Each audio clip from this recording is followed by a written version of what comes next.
চাকরি করলে বেতন পাই, আচ্ছা। বেতন পেতাম।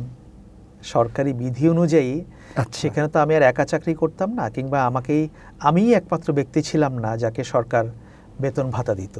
আমি জামায়াত এবং বিএনপির মধ্যে কোনো রক্তক্ষয়ী সংঘর্ষের আশঙ্কা দেখি না। জামায়াত এবং বিএনপির মধ্যে যেটা হচ্ছে যে এটা একটা রাজনৈতিক মতপার্থক্য।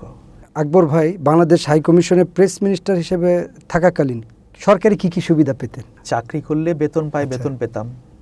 সরকারি বিধি অনুযায়ী আচ্ছা। সেখানে তো আমি আর একা চাকরি করতাম না, কিংবা আমিই একমাত্র ব্যক্তি ছিলাম না যাকে সরকার বেতন ভাতা দিত।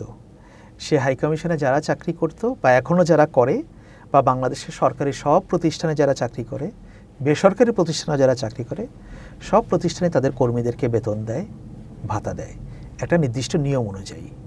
সো আমাকে যে পদের জন্য নিয়োগ করা হয়েছিল সেখানে সরকারের বিধি অনুযায়ী যা ছিল সেটাই আমি পেতাম। এর বেশিও পেতাম না, কমও পেতাম না। এই সরকারের যে চিত্র আপনার চোখের সামনে আসলো, এবং সামনে আমরা যে জিনিসটা সবচেয়ে আশঙ্কা বোধ করছি যে জামাত এবং বিএনপি অনেক ইস্যুতে মুখোমুখি অবস্থানে চলে গিয়েছে। আসলেই কি সামনে কোনো বড় ধরনের রক্তক্ষয়ী সংঘর্ষের দিকে দেশ যাচ্ছে পুনরায়, নাকি এগুলো আসলে একটা পলিটিক্যাল সিগমেন্ট হিসেবে এরকম থাকি? আমি জামায়াত এবং বিএনপির মধ্যে কোনো রক্তক্ষয়ী সংঘর্ষের আশঙ্কা দেখি না।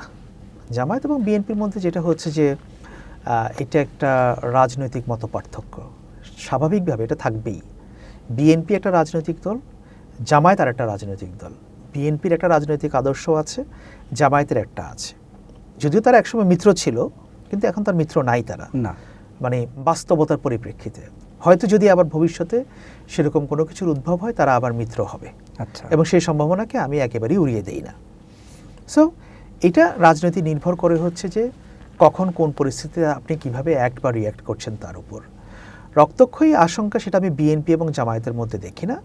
সেই আশঙ্কাটা আমি দেখি যদি সামনের দিনগুলোতে আওয়ামী লীগ আবার জোরে সোরে বা কোনোভাবে তারা ব্যাক করার চেষ্টা করে, বা কোনো একটা পক্ষ তাদেরকে স্পেস ক্রিয়েট করে দেওয়ার চেষ্টা করে, তখন হয়তো ব্যাপারটা অন্যদিকে যেতে পারে। এটাই আমার ধারণা।